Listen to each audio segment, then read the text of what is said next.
Let's take a look together into the southern colonies. So remember, a colony is a place that is settled by a group of people outside their own home country, but it's still ruled by that home country. By the mid-1700s, England had set up 13 colonies in America. These colonies all had some things in common, but they were divided into 3 groups that each had a certain way of life. People came to these colonial regions for all different reasons, and each region had its own geography, and they had different ways of life. Some came to get money and make a living. Others were forced here to work as slaves.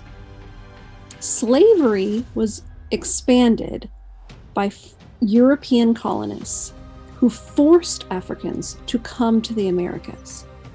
When a slave ship arrived in the American colonies, the slave traders sold the West Africans to white plantation owners. That leads us to the geography of the southern colonies. There were rich soil, and they grew crops of all sorts. Plantations were the base of their economy. Large farms where cash crops were produced. In 1750, the southern colonies had crops such as corn, indigo, pigs, rice, and tobacco.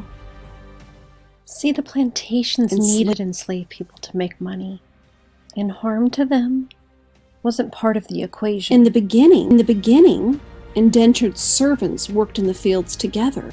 But laws started to pass that allowed white servants to leave the plantations. There was a lot of land they could buy, and so it was fairly easy for white men to save money and buy land. White servants could not be kept on the plantations permanently, so that forced the planters to take Native Americans to work for them. But European diseases caused many Native Americans to die.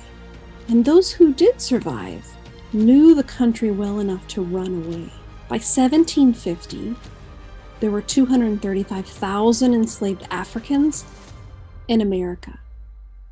About 85% lived in the southern colonies, and enslaved Africans made up about 40% of the South's population. For any one of us, the past is important in determining our identity and history. But without the determination and persistence of the first African Americans, it's likely that much of their story would have been lost to time. Storytelling was one of the ways in which families survived the ordeal of slavery. Some slaves shared folk tales from Africa. Some would include clever animals such as rabbits that managed to outsmart bigger creatures.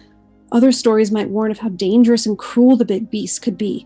Through such stories, children could understand that as slaves, they were like the small creatures. They needed to use their wits to survive. Gathering to share stories was one way in which enslaved people could build family ties, such ties which could be broken by the owner at any time. Telling stories did more than help slaves survive. Storytelling also became a way for slaves to record their struggles. Stories were often told aloud, because most slaves were not taught to read or write. In 1845, Frederick Douglass published his story about his trials as an enslaved person, an eventual heroic escape from slavery. His story told people about the struggles slaves had to endure. By keeping these memories alive in story, people were able to see slavery from the point of view of slaves. Telling these stories showed people the injustice of slavery. Religion was another key part of life as an enslaved person. Worship services were a community event, and the promise of freedom gave them hope. The religion of the slaves was joyful, full of song and dance. Music was also a source of strength and comfort. When enslaved Africans were working from sunup to sundown, they developed spirituals to pass the time and provide rhythm to their work. The music did more than pass the time and provide entertainment, though it carried deep meaning. These songs transformed into the genre of blues, jazz, and even hip-hop today. Some songs carried secret messages For example, a song might serve as a signal to slaves that an escape was planned for the night. Songs might also give instructions about how to run away and reach freedom. Follow the Drinking Gourd was a song about a group of stars called Big Dipper. One of the stars in the Big Dipper is the North Star, so by following the Drinking Gourd, or the Big Dipper, slaves would know that they were traveling north towards freedom. This increased their chances of escaping to places like Canada that didn't have slaves. The southern colonies, plantation economy, and widespread use of slaves set this region apart from New England and middle colonies.